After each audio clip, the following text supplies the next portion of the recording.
Gia says, I'm scared of pain of death.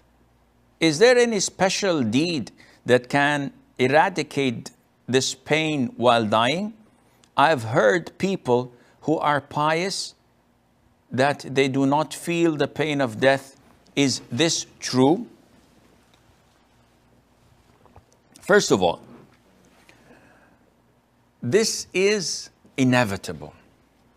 Life is a test, and your final test is on your dying bed. Do believers suffer before they die? The answer is yes.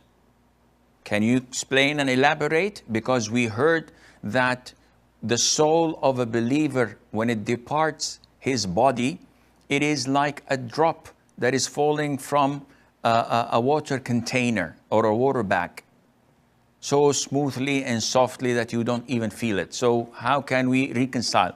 There's no contradiction. Before the soul exits the body, this is an area or a period of time where it is a chance for a believer to erase a lot of his sins. Abdullah bin Mas'ud, may Allah be pleased with him, visited the Prophet ﷺ when he was sick. So he put his hand on the Prophet's chest and it was boiling. He was hot with fever. So Abdullah bin Mas'ud voiced his concern and he said, "O Prophet of Allah, when we talk among each other, we say that you get sick twice as much as we do." The Prophet said, yes. The most severely tested people at the side of Allah are the prophets, and then the righteous, and then those who are below them, and those who are below them. A believer is tested, the Prophet says, ﷺ, according to his level and strength of iman, of belief.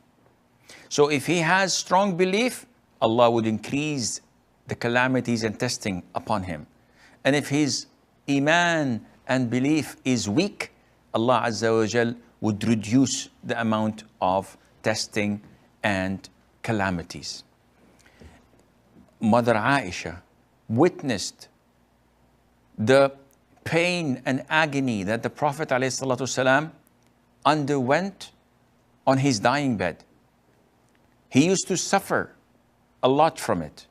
And he had a cup of water next to him. And he used to insert his hand in it and then wipe his face and says, La ilaha illallah, inna lil mawti sakarat. That death has its moments, has its pains that come on and off. And then when he passed away, sallallahu alayhi wa sallam, when he died, Mother Aisha said, after what I had seen from the Prophet ﷺ, I would never ever hate such hardship when dying to any of my loved ones.